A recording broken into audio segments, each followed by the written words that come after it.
India کے ناپاک عزائم کو خاک میں ملانے کے لیے پاکستانی قوم اور ٹاؤن میونسپل کارپوریشن مومن آباد ٹاؤن کے افسران و ملازمین، ٹاؤن چیئرمین ملک عارف ایوان اور سید زین علی شاہ، پارلیمانی لیڈر بلدیہ عظمیٰ کراچی اسد امان اللہ اور ڈپٹی پارلیمانی لیڈر بلدیہ عظمیٰ کراچی صلاح الدین یوسف زئی کی قیادت میں وطن عزیز اور افواج پاکستان کے شانہ بشانہ ہے۔ اس کڑے اور مشکل وقت میں افواج پاکستان کے ساتھ دینے کے لیے ٹاؤن چیئرمین ملک عارف ایوان اور سید زین علی شاہ کی خصوصی ہدایت پر ایک ریلی کا اہتمام کیا گیا، جس میں اراکین ٹاؤن کونسل، بلدیاتی نمائندوں، ٹاؤن میونسپل کارپوریشن، مومن آباد ٹاؤن اور مومن آباد کے تمام ہیڈ آف ڈپارٹمنٹس ٹاؤنز کے یعنی محکمہ جاتی افسران اور ملازمین کے علاوہ عوام کی ایک بڑی تعداد نے شرکت کی۔ چیئرمین ملک عارف ایوان نے کہا کہ پاکستانی فوج اور عوام کا مورال بہت بلند ہے۔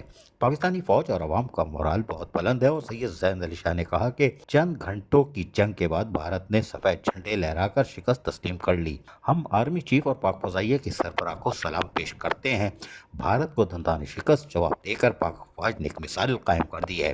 رات کی تاریکی میں بھارت کا بزدلانہ حملہ پاک فوج نے بھرپور جواب دیا۔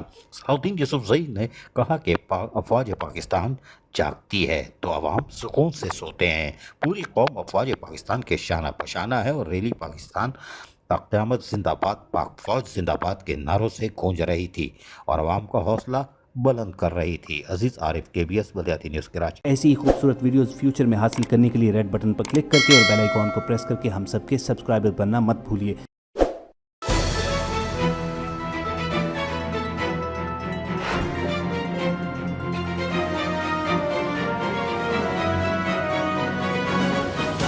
KBS بلدیاتی نیوز